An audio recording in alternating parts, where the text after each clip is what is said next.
What makes women love you? किसी भी लड़की को इम्प्रेस करने के लिए सिर्फ एक ही चीज़ की ज़रूरत होती है और वो चीज़ पैसा तो बिल्कुल नहीं है। वरना आजकल हर कोई लड़का ये सोचता है कि पैसा होगा ना तो लड़की अपने आप आपसे प्यार करने लगेगी। ऐसा कुछ नहीं, आजकल लड़कियाँ खुद ही पैसा कमा रही हैं, ओके? इतना तो पैसा तो नहीं है, क्यूट होना भी नहीं है और आपका हाइट भी नहीं है, मतलब 6 फीट की हाइट का हम क्या अचार डालेंगे? मतलब ठीक है, ये सारी चीज़ें तो अट्रैक्शन में आती है, we can get attracted by these things, लेकिन वो एक चीज़ जो अगर मिसिंग होगी, तो रिलेशनशिप ना तो शुरू हो पाएगा और अगर शुरू हो भी गया तो कंटिन्यू नहीं हो पाएगा। तो इसलिए वो चीज़ को बहुत ज़्यादा ध्यान देना बहुत ज़रूरी है। तो let's get into the video. ऐसी पहेली जो अभी तक नहीं सुलझी है, what makes a woman love you? किसी भी लड़की को इम्प्रेस करने के लिए ना सिर्फ़ एक ही चीज़ की ज़रूरत होती है और वो है इमोशनल इंटेलिजेंस, इमोशनली सपोर्ट होना, इमोशनली अवेलेबल होना। लेकिन इतने सारे जनरेशन निकल गए, फिर भी सबको यही लगता है कि पैसा है तो लड़की मिल जाएगी, क्यूट हूँ मैं तो लड़की मिल जाएगी। कुछ भी चीज़ कर लो, लड़की मिल भले जाएगी, लेकिन वो रिलेशनशिप कंटिन्यू नहीं हो पाएगा if you are not emotionally strong, if you are not emotionally available. और वो चीज़ कैसे करनी है और कैसे होती है, वो आज इस वीडियो में आपको पता चलेगा। So first thing you need to work on your emotional stability, क्योंकि अगर तुम उसको दाएँ ब्लॉक कर रहे हो, दाएँ अनब्लॉक कर रहे हो, बार-बार इग्नोर कर रहे हो, फिर बार-बार अटेंशन देने लग रहे हो, तो तुम उसको तो पागल बना ही रहे हो, लेकिन साथ में खुद को एक बड़ा ही इमोशनली अनस्टेबल इंसान, जिसको अपने इमोशंस को हैंडल करना नहीं आता, ऐसा इंसान खुद को उसके सामने साबित कर दे रहे हो। यानी कि वो आपको इस हद तक मेंटली इम्बैलेंस्ड समझने लगी है ना, कि वो आप पे ट्रस्ट नहीं कर पाएगी। अगर वो चाहे भी तो भी, अगर वो अटैच्ड भी हो जाए, अगर उसको आपसे प्यार भी हो जाए, तो भी से वो आपको इस रीज़न से रिजेक्ट कर देगी कि तुम तो इमोशंस को अपने मैनेज कर ही नहीं पाते हो। एंड यू नो, हर लड़की भी यूट्यूब पे है, हर इंसान आजकल जानता है कि वाईटी पे कैसे-कैसे क्रिएटर्स कैसी-कैसी चीज़ें सजेस्ट कर रहे हैं and most of the creators यही सजेस्ट करते हैं कि इग्नोर करो, ब्लॉक करो, प्लेबॉय बनो, ऐसे रहो, वैसे रहो।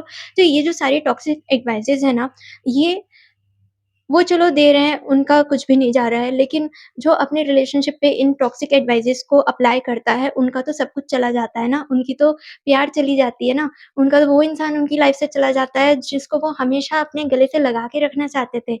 तो इसीलिए अपना दिमाग लगाओ और किसी भी टॉक्सिक एडवाइस को किसी जेन्युइन इंसान के ऊपर मत अप्लाई करो। अगर वो लड़की इनोसेंट है, तो उसको घोस्ट मत करो, अगर वो लड़की अच्छे-अच्छे से रह रही है, तो ज़बरदस्ती का to make her miss you ghost मत कर दो उसको, क्योंकि ये चीज़ें बहुत ज़्यादा परेशान करती है सामने वाले को और आप मेंटली इम्बैलेंस्ड पर्सन उसको लगने लगते हो। तो ऐसे अपने इमोशनल लाइफ़ को बर्बाद मत करो अपने हाथों, ओके? इमोशनली स्टेबल होना, आपके नेचर में एक ठहराव होना, आपके बर्ताव में एक ठहराव होना, इम्पल्सिवली एकदम से खुश हो जाना, एकदम से गुस्सा हो जाना, एकदम से हर एक इमोशन को इतना ज़्यादा एक्सप्रेस करना, वो एक्सट्रीम लेवल ऑफ इमोशंस कोई नहीं झेल पाता है। तो इसीलिए अपने इमोशंस को बैलेंस्ड वे में उसके सामने प्रेज़ेंट करना बहुत इम्पोर्टेंट है। इससे आप में ठहराव बहुत ज़्यादा अट्रैक्टिव लगता है हर किसी को। आप में एक बैलेंस, एक एक मैच्योरिटी नज़र आती है आपके बिहेवियर में, जो हर दूसरे बंदे में नहीं दिखती है। यहाँ पे हर दूसरा बंदा जब समझ में नहीं आता, जब उसको कंडीशन को सँभाल नहीं पाता, तो वो ब्लॉक ही करता है, घोस्ट ही करता है। तो इसीलिए जितना हो सके अपने आप को इमोशनली स्टेबल और माइंडफुल दिखाओ, to get her and to impress her. दूसरी चीज़ जो लड़की को इम्प्रेस करने के लिए बहुत ज़रूरी है, वो है कम बोलना और गहरा बोलना। आजकल के लड़के इतने एक्सप्रेसिव हो गए हैं ना, कि वो सीधा सहेली ज़ोन में ही चले जाते हैं। मतलब वो इतनी बातें करते हैं और इतना ज़्यादा रिलेट करने की एक्टिंग करते हैं, कि अगर वो अपने पार्लर वाली आंटी की भी बुराई कर रही है, तो वो उसमें भी हामी भर रहे होते हैं। जबकि उन्हें बिल्कुल मज़ा नहीं आ रहा होता उस कन्वर्सेशन में, फिर भी just to be there, just to relate, वो उससे बात कर रहे होते हैं। लेकिन इस तरह से रिलेटेबल होके आप उसकी सहेली ही बनोगे, बॉयफ्रेंड कभी नहीं बन पाओगे। इसलिए गहरा बोलो, कम शब्दों में बोलो, लेकिन सॉलिड अच्छी बातें बोलो। क्योंकि बीइंग अ बॉय आप पे नहीं सूट करता है ये सहेली ज़ोन में जाना, या एक एक्स्ट्रा उससे बात करना, बातों को बहुत ज़्यादा घुमा-घुमा के बोलना, ये नहीं सूट करता आप पे। स्ट्रेट बोलो, स्ट्रॉन्ग बोलो। Third thing, emotional understanding. Emotional understanding किसी के भी अंदर तब आती है जब उसके अंदर एम्पैथी आती है। यानी कि किसी इंसान को क्या तकलीफ़ हो रही है, वो दुखी है तो उसका दुःख से हम भी दुखी महसूस करें। भले हम उस सिचुएशन में नहीं रहे हैं कभी भी, लेकिन उसको फ़ील कर पाना एंड इट डज़न्ट मीन कि आप उसको बोलो कि हाँ, मैं कंप्लीटली समझ पा रहा हूँ। नहीं, क्योंकि बहुत सी चीज़ें ऐसी होती हैं जो गर्ल्स एक्सपीरियंस करती हैं लेकिन गाइज़ कभी नहीं एक्सपीरियंस कर सकते और उन चीज़ों में आपका इस हद तक रिलेट करना, फ़ील करना फ़ेक लग सकता है। तो ये लाइन कभी मत बोलो कि हाँ, मैं समझ सकता हूँ या हाँ, मैं समझ रहा हूँ, मैं तुम किस चीज़ से गुज़र रही हो, नहीं। आपको बस एम्पैथी शो करनी है कि तुम्हें दुखी देखकर मुझे दुःख हो रहा है। आई नो तुम जिस भी चीज़ों से गो थ्रू हो रही हो, वो मैं नहीं समझ पाऊँगा लेकिन मुझे सैड फ़ील हो रहा है जस्ट लुकिंग एट यू। तुम सैड हो इसलिए मुझे सैड फ़ील हो रहा है। And you know this thing जो हमें एक-दूसरे से कनेक्ट करती है एज़ इंसान भी और जो ह जिनको हमारे दुखों से फ़र्क पड़ता है, वही लोग हमें अपने लगते हैं। तो ये थोड़ा ईज़ी कर देता है उसका आपके ऊपर ट्रस्ट को लाना। तो वो ट्रस्ट कर पाएगी क्योंकि अपने ही हमारा दर्द फ़ील कर पाते हैं, नहीं तो दूसरे लोग तो बस कह देते हैं कि अरे एक्टिंग कर रहे हैं या बहाने बना रहे हैं या उतना ध्यान नहीं देते हैं। लेकिन जो हमारे अपने होते हैं, वही समझ पाते हैं कि हर छोटी-छोटी सी चीज़ें या इनकन्वीनियंसेस हमें इफ़ेक्ट करती हैं। 4th थिंग जिससे लड़कियों को आपसे प्यार हो जाएगा, वो है supporting her genuine side not her tantrums. Like अगर आप उसके टैंट्रम्स वो होते हैं जो रैंडमली वो आके आपसे कलेश करने लगती है बिना वजह, कहीं और से उसका दिमाग खराब है और आके आप पे ऐसा ज्वालामुखी जैसा फूट गई।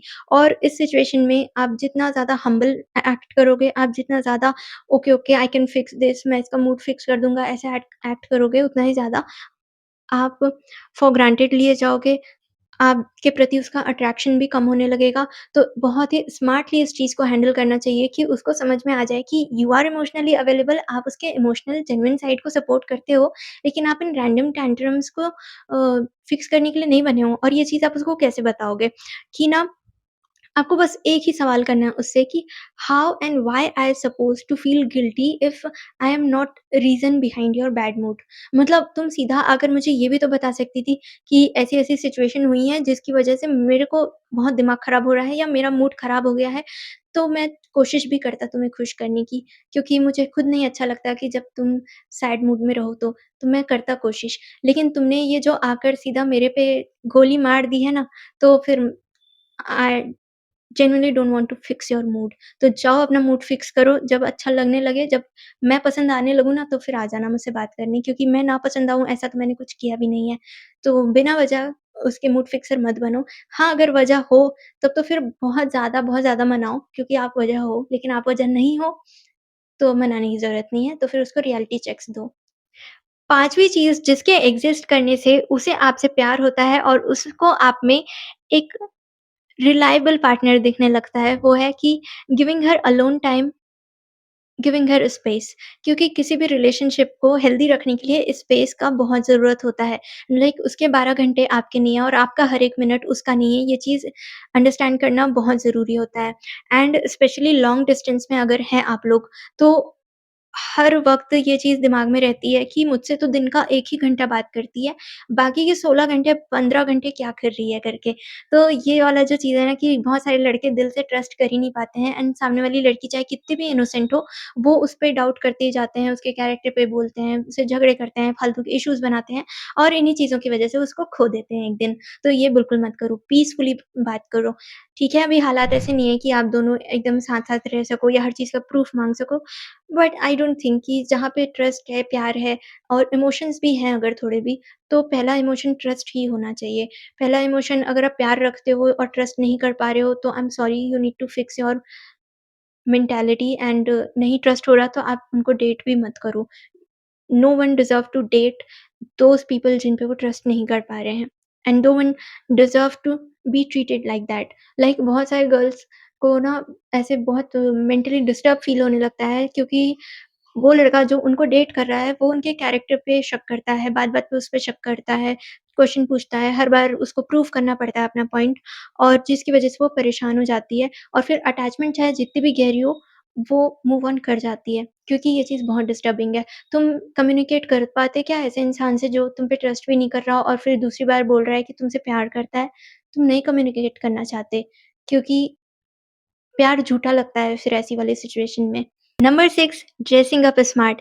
किसी लड़की के लिए तैयार होना कितना प्यारा चीज़ है यार ये मतलब जैसे आप लोगों को अच्छा लगता है ना कि हम आपके लिए बिंदी लगाएँ, आपके लिए सूट पहने, आपके लिए साड़ी पहने, चूड़ियाँ पहने, आपको अच्छा लगता है। वैसे ही हमें भी बहुत अच्छा लगता है जब कोई लड़का अपने कपड़ों का ध्यान रखता है, हमारे लिए अपने जूतों को, अपने बालों को मतलब ओवरऑल हाइजीनिक रहना चाहता है, अपने ड्रेसिंग सेंस को इम्प्रूव करना चाहता है, हमें भी बहुत अच्छा लगता है। And you know not just करना चाहता है, ये बोलने वाली बात नहीं है, ये आपके एफर्ट्स आपके लुक्स में दिखाई देते हैं कि आप क्या कर रहे हो हमें अच्छे दिखने के लिए, हमें अच्छे लगने के लिए।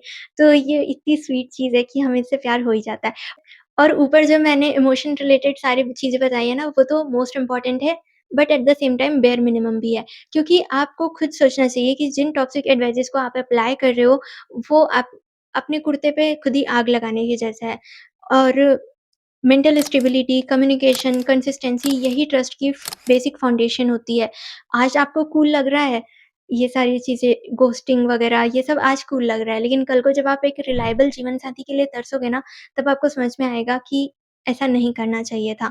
एंड इमोशनली बैलेंस्ड पर्सन होना बहुत-बहुत ज़रूरी है अभी के टाइम में स्पेशली।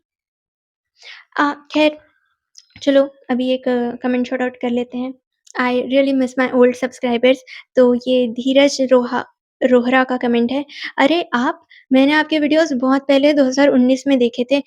आपने मेरी बहुत हेल्प की थी।